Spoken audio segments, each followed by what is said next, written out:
नमस्कार दोस्तों, आज की इस वीडियो में हम ऐसे शख्स के बारे में बात करने वाले हैं जिसे कभी पूर्व प्रधानमंत्री भी जेल में चिट्ठी लिखा करते थे। अखाड़े से राजनीति की दुनिया में आए बाहुबलियों के बाहुबली, भारतीय कुश्ती महासंघ के अध्यक्ष व बीजेपी के सांसद बृजभूषण शरण सिंह जी के बारे में। जी हाँ दोस्तों, इस समय आप सभी लोग मीडिया और तमाम न्यूज चैनलों में देखते होंगे कि बृजभूषण शरण सिंह इस समय बहुत चर्चा में है। दोस्तों, वो इस समय चर्चा में इसलिए है क्योंकि भारतीय रेसलरों ने उनके ऊपर पॉक्सो एक्ट के तहत यौन शोषण का आरोप लगाया है और जब तक बृजभूषण शरण सिंह अरेस्ट नहीं हो जाते या फिर उनके खिलाफ कोई कार्रवाई नहीं होती है, तब तक सभी भारतीय रेसलर धरना प्रदर्शन पर बैठे हुए हैं। इस सब के बावजूद बृजभूषण इन हैवीवेट पहलवानों के आगे टिके हैं और उनका बाल भी बाका नहीं हो पा रहा है। एक तरफ जहां तमाम पहलवान फिर से जंतर मंतर पर धरना दे रहे हैं, वहीं दूसरी तरफ बीजेपी सांसद सोशल मीडिया पर कविताएं पढ़ रहे हैं। इन सब के बीच सवाल उठ रहा है कि बीजेपी ने अब तक आरोपित सांसद के खिलाफ कोई एक्शन क्यों नहीं लिया। जी हाँ दोस्तों, इसके लिए बृजभूषण सिंह की ताकत को जानना जरूरी है। आज हम आपको इस बाहुबली सांसद की राजनीति की जड़ों तक ले जाएंगे और बताएंगे कि कैसे इतने विरोध प्रदर्शन के बावजूद भी वो पहलवानों के आगे सीना तान कर खड़े हैं। वर्तमान में बृजभूषण शरण सिंह भारतीय जनता पार्टी से कैसरगंज लोकसभा निर्वाचन क्षेत्र से सांसद हैं। अब तक वे 6 बार लोकसभा के लिए निर्वाचित हो चुके हैं और इस समय वे भारतीय कुश्ती महासंघ के अध्यक्ष भी हैं। उनका जन्म 8 जनवरी 1958 को गोंडा उत्तर प्रदेश में हुआ था। जी हाँ दोस्तों, बृजभूषण शरण सिंह की शुरुआती पढ़ाई उत्तर प्रदेश के गोंडा में हुई। बचपन से ही राजनीति उनके करीब रही है क्योंकि उनके परिवार से चंद्रभान शरण सिंह विधायक थे। बृजभूषण बड़े हुए तो उन्होंने कानून की पढ़ाई करने का फैसला लिया। उन्होंने अवध यूनिवर्सिटी से LLB की डिग्री ली।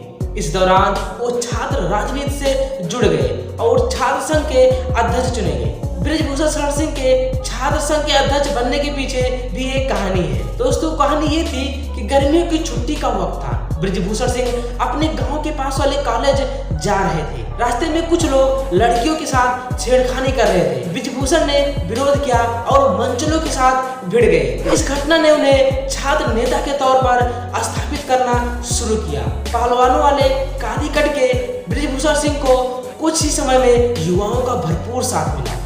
1979 में उन्होंने रिकॉर्ड मतों के साथ छात्र संघ चुनाव जीता। यहीं से शुरू होता है छात्र नेता बृजभूषण सिंह के बाहुबली नेता बनने का सिलसिला। इस दौरान उन पर कई आरोप भी लगे जिनके चलते उनका नाम ऊपर आने लगा और वो राजनीति में सक्रिय हो गए। इसके बाद बृजभूषण शरण सिंह की RSS के बड़े नेताओं से करीबी बढ़ती गई। अयोध्या में बाबरी विध्वंस मामले में भी उनकी सक्रिय भूमिका थी। अपने कुछ इंटरव्यू में उन्होंने खुद इस बात का खुलासा किया। जब यह ढांचा गिराया गया था तो लाल कृष्ण आडवाणी समेत जिन 40 लोगों को आरोपी बनाया गया था उसमें बृजभूषण भी शामिल थे। CBI ने सबसे पहले उन्हें ही गिरफ्तार किया। छात्र राजनीति और संघ के आंदोलनों से जुड़कर बृजभूषण बीजेपी के लिए एक नेता के तौर पर उभर चुके थे।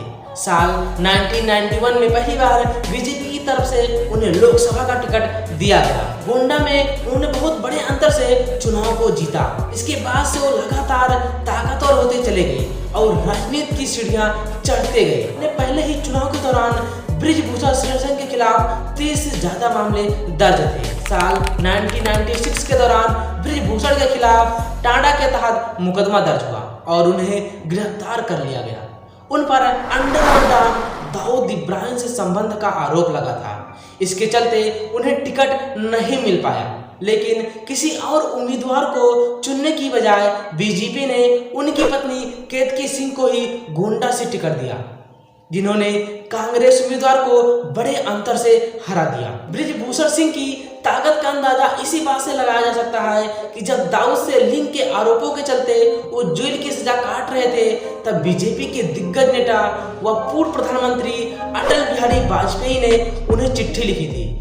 इस चिट्ठी में वाजपेयी ने उन्हें बहादुर बताया था। इससे बृजभूषण का कद बीजेपी में और ज्यादा बढ़ गया। बृजभूषण को दिवंगत विश्व हिंदू परिषद के अध्यक्ष अशोक सिंघल का काफी करीबी माना जाता था। इसके बाद एक किस्सा गोंडा का नाम बदलने को लेकर भी चर्चित है, जब मायावती के खिलाफ इसे लेकर बृजभूषण ने आंदोलन छेड़ दिया था। 2004 में मायावती ने गोंडा का नाम बदलकर लोकनायक जयप्रकाश नारायण रखने की घोषणा कर दी थी, लेकिन बृजभूषण ने भारी जनसैलाब के बीच उनका विरोध किया। तत्काल उसी सभा में मुख्यमंत्री मायावती से अपना विरोध दर्ज कराया। यह मामला प्रधानमंत्री अटल बिहारी वाजपेयी तक पहुंचा। तब बृजभूषण सिंह की अपील पर पीएम अटल ने मायावती को घोषणा वापस लेने के लिए कहा। आखिरकार गोंडा का नाम नहीं बदला गया, लेकिन राजनीतिक वर्चस्व की इस लड़ाई को जीतने के बाद बृजभूषण को बीजेपी से अलग होना पड़ा।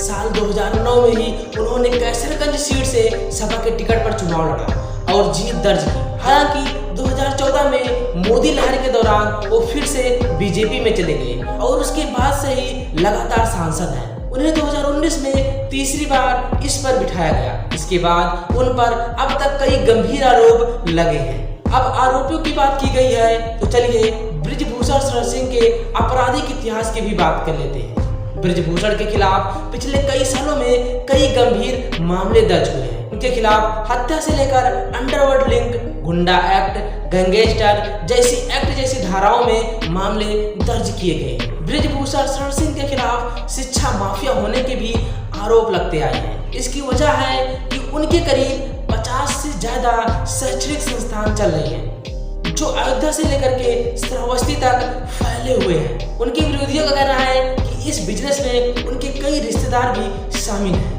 इसके अलावा अपने स्कूलों और शैक्षणिक संस्थानों का जाल फैलाने के लिए उन पर भूमाफियों और जमीन कब्जाने के भी आरोप लगते आए हैं।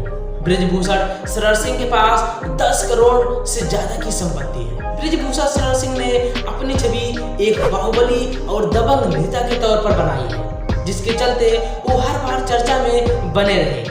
अपने विवादित बयानों के अलावा उन्होंने कैमरों के सामने मंच पर एक पहलवान को थप्पड़ तक जड़ दिया था, जिसका वीडियो खूब वायरल हुआ था।